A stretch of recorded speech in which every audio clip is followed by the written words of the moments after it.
जब तक सफल ना हो नींद की चैन जागो तुम, संघर्षों का मैदान छोड़कर मत भागो तुम।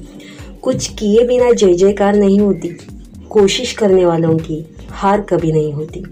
नमस्कार, स्वागत आहे तुमचं पुन्हा एका नवीन व्हिडिओमध्ये। प्राचीन भारताचा इतिहास सराव प्रश्नसंचचा हा शेवटचा व्हिडिओ आहे। पुढील व्हिडिओज हे मध्ययुगीन भारताचा इतिहास सराव प्रश्नसंचांचे असणार आहेत। त्यानंतर आधुनिक भारताचा इतिहास, नागरिकशास्त्र व प्रशासन आणि त्यानंतर भूगोल असे व्हिडिओज तुम्हाला मिळतील।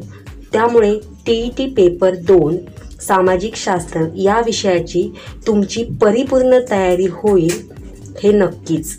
सो चॅनलवर नवीन असाल तर लगेचच चॅनल सबस्क्राईब करून नोटिफिकेशन बेलला जरूर प्रेस करा। सुरुवात करूया आजच्या व्हिडिओला। पहिला प्रश्न आहे, सम्राट अशोकाने टिंबटिंब येथे स्तूप बांधला। योग्य पर्याय आहे पर्याय क्रमांक 1 सांची। प्रश्न क्रमांक 2, जगप्रसिद्ध कैलास मंदिर हे टिंबटिंब लेण्यांमध्ये आहे। योग्य पर्याय आहे पर्याय क्रमांक 2 वेरूळ। प्रश्न क्रमांक 3, रसरत्नाकर हा ग्रंथ कोणी लिहिला? योग्य पर्याय आहे पर्याय क्रमांक 1 सिद्ध नागार्जुन। प्रश्न क्रमांक 4, भारताचा माल अरब व्यापारी इजिप्तमधील कोणत्या बंदरापर्यंत घेऊन जात असत? योग्य पर्याय आहे पर्याय क्रमांक 2 अलेक्झांड्रिया। प्रश्न क्रमांक 5, गणितातील शून्य ही भारतीय संकल्पना कोणामार्फत युरोपात पोहोचली? योग्य पर्याय आहे पर्याय क्रमांक 1 अरबी लोक। प्रश्न क्रमांक 6, भारताचे इतर देशांशी व्यापारी संबंध कोणाच्या काळापासून आलेले होते? योग्य पर्याय आहे पर्याय क्रमांक 1 हडप्पा संस्कृतीच्या काळापासून। प्रश्न क्रमांक 7, खालीलपैकी बरोबर विधान कोणते ते ओळखा। पहिलं विधान आहे, अजिंठा चित्रशैलीचा प्रभाव श्रीलंकेतील लेण्यांवर पडलेला आहे। दुसरं आहे, श्रीलंकेतील रेशमी कापडाला भारतात मोठ्या प्रमाणात मागणी होती। तिसरं आहे, चीनी लोकांमुळे भारतीय गणिती कल्पना युरोपात पोचल्या। आणि चौथा आहे, चीनमध्ये बौद्ध धर्माचा प्रसार म्हणावा तितका झाला नाही। आणि यातील योग्य विधान आहे पर्याय क्रमांक 1 अजिंठा चित्रशैलीचा प्रभाव श्रीलंकेतील लेण्यांवर पडलेला आहे। प्रश्न क्रमांक 8 सिगिरिया येथील लेण्यांतील चित्रांवर कोणत्या चित्रशैलीचा प्रभाव आहे? आणि योग्य पर्याय आहे पर्याय क्रमांक 3 अजिंठा। प्रश्न क्रमांक 9, कोणत्या देशाच्या सम्राटाने बौद्ध धर्म स्वीकारल्याने त्या देशात बौद्ध धर्माचा प्रसार झपाट्याने झाला? आणि योग्य पर्याय आहे पर्याय क्रमांक 4 चीन। प्रश्न क्रमांक 10, चीनमध्ये तयार होणाऱ्या टिंबटिंब कापडाला भारतात मोठी मागणी होती। योग्य पर्याय आहे पर्याय क्रमांक 2 रेशमी। प्रश्न क्रमांक 11, इंडोनेशियातील टिंबटिंब येथील बौद्ध स्तूपावर भारतीय स्थापत्यकलेचा फार मोठा प्रभाव होता। योग्य पर्याय आहे पर्याय क्रमांक 2 बोरोबुदूर। प्रश्न क्रमांक 12, चीनचा पश्चिमेकडील व्यापार टिंबटिंब व्यापाऱ्यांच्या मध्यस्थीने होत असे। योग्य पर्याय आहे पर्याय क्रमांक 1 भारतीय। प्रश्न क्रमांक 13, श्रीलंकेत लिहिलेले बौद्ध धर्मग्रंथ। योग्य पर्याय आहे पर्याय क्रमांक 1 दीपवंश व महावंश। प्रश्न क्रमांक 14,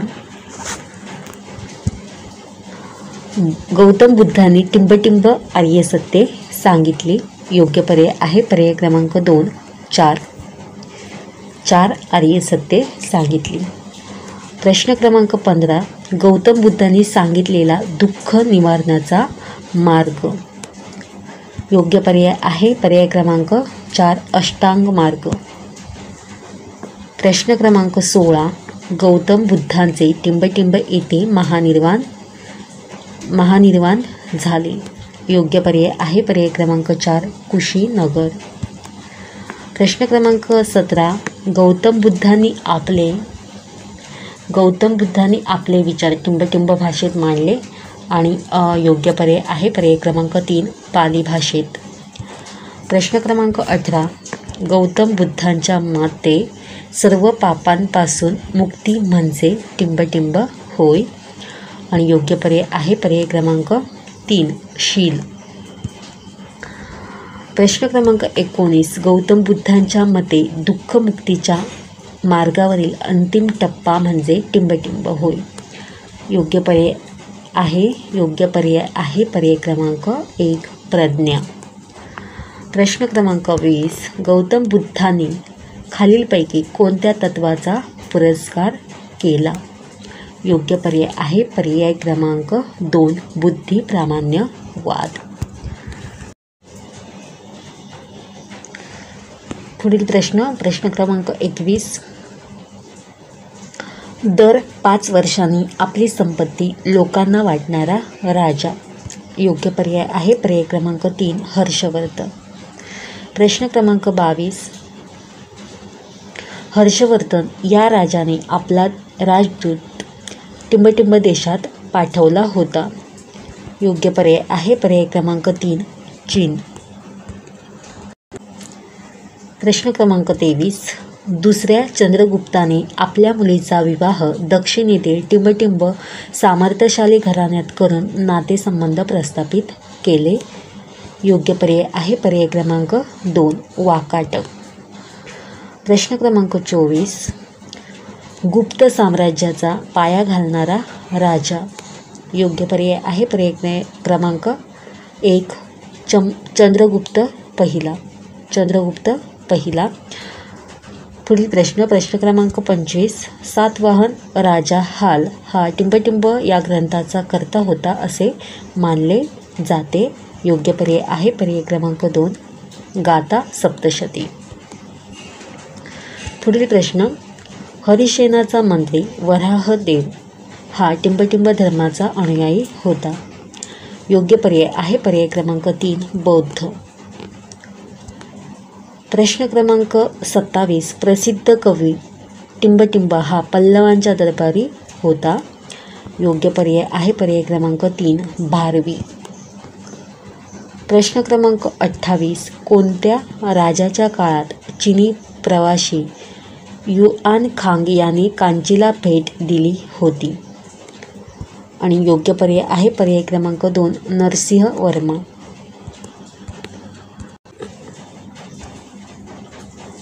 प्रश्न क्रमांक 29. सातवाहन राज्याची राजधानी. योग्य पर्याय आहे पर्याय क्रमांक 1 प्रतिष्ठान. प्रश्न क्रमांक 30. त्रिसमुद्र तोय पीतवाहन असे कोणत्या राजास म्हटले जाते. योग्य पर्याय आहे पर्याय क्रमांक 1 गौतमी सातकर्णी. प्रश्न क्रमांक 31.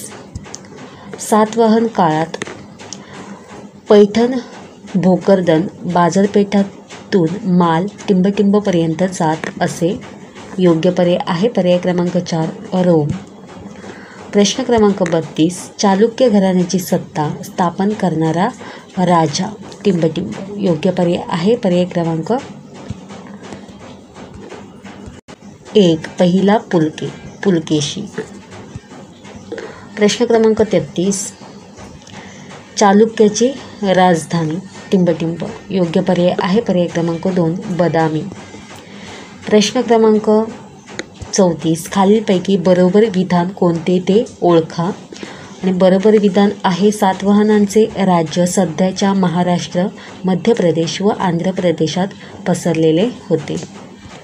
प्रश्न क्रमांक 35. अजिंठा लेण्यातील 16व्या क्रमांकाचे लेणे खोदून घेणारा राजा. 35 प्रश्न क्रमांक 35. अजिंठा लेण्यातील 16व्या क्रमांकाचे लेणे खोदवून घेणारा. योग्य पर्याय आहे पर्याय क्रमांक 4 वराहदेव. प्रश्न क्रमांक 36. पल्लव राज्याची राजधानी. योग्य पर्याय आहे पर्याय क्रमांक 3 कांची. प्रश्न क्रमांक 37. पल्लव राजे कोणत्या पंथाचे आश्रयदाते होते. योग्य पर्याय आहे पर्याय क्रमांक 1 शैव व वैष्णव. प्रश्न क्रमांक 38. संगम साहित्य कोणत्या भाषेत निर्माण झाले. आणि योग्य पर्याय आहे पर्याय क्रमांक 2 तमिळ. प्रश्न क्रमांक 39. खालीलपैकी चुकीची जोडी ओळखा. आणि चुकीची जोडी आहे पर्याय क्रमांक 4 विशाखदत्त बुद्धचरित. ही चुकीची जोडी आहे आणि बाकी सगळ्या जोड्या ह्या योग्य आहेत. प्रश्न क्रमांक 40. भगवद्गीता हा हिंदूंचा पवित्र ग्रंथ टिंबटिंबचाच एक भाग आहे. योग्य पर्याय आहे पर्याय क्रमांक 2 महाभारत. प्रश्न क्रमांक 41. बौद्ध धर्मग्रंथ टिंबटिंब. योग्य पर्याय आहे पर्याय क्रमांक 3 त्रिपिटक. प्रश्न क्रमांक 42. खालीलपैकी शल्य विशारद म्हणून प्रसिद्ध होता. योग्य पर्याय आहे पर्याय क्रमांक 4 सुश्रुत. प्रश्न क्रमांक 43. वाग्भट्ट याने आपल्या ग्रंथात टिंबटिंबची माहिती दिली आहे. योग्य पर्याय आहे पर्याय क्रमांक 4 रोगाची लक्षणे व उपचार. प्रश्न क्रमांक 44. नाट्यशास्त्र या ग्रंथाचे कर्ते. योग्य पर्याय आहे पर्याय क्रमांक 1 भरतमुनी. प्रश्न क्रमांक 45. 1 ते 9 अंक व 0 या संख्याचा वापर कोणत्या भारतीय गणित तज्ज्ञाने रूढ केला. योग्य पर्याय आहे पर्याय क्रमांक 3 आर्यभट्ट. प्रश्न क्रमांक 46. वराहमिहीर व ब्रह्मगुप्त हे टिंबटिंब होते. योग्य पर्याय आहे पर्याय क्रमांक 2 गणिती. प्रश्न क्रमांक 47. पृथ्वी सूर्याभोवती फिरते हे कोणत्या भारतीय खगोलशास्त्रज्ञाने सर्वात प्रथम सांगितले. योग्य पर्याय आहे पर्याय क्रमांक 1 आर्यभट्ट. प्रश्न क्रमांक 48. नाटककार व नाटकांचे नाव या संदर्भात चुकीची जोडी ओळखा. चुकीची जोडी आहे पर्याय क्रमांक 4 कालिदास नाट्यशास्त्र. प्रश्न क्रमांक 39. आद्य शंकराचार्यांनी वैदिक तत्त्वज्ञानाच्या प्रचारासाठी लिहिलेला ग्रंथ. गीताभाष्य आणि ब्रह्मसूत्र भाटा हे 2 ग्रंथ लिहिले म्हणून पर्याय क्रमांक 4 पर्याय क्रमांक 1 व 2 दोन्ही बरोबर आहेत. प्रश्न क्रमांक 50. सुश्रुत याने आपल्या ग्रंथात टिंबटिंबची माहिती दिली आहे. योग्य पर्याय आहे पर्याय क्रमांक 3 शस्त्रक्रियेची. हे होते आजचे प्रश्न. तुम्हाला आजचा व्हिडिओ कसा वाटला हे कमेंट बॉक्समध्ये नक्की सांगा. आणि व्हिडिओ आवडल्यास व्हिडिओला लाईक करा, आपले चॅनल सबस्क्राईब करा आणि शेअर करा. भेटूया पुढच्या व्हिडिओमध्ये.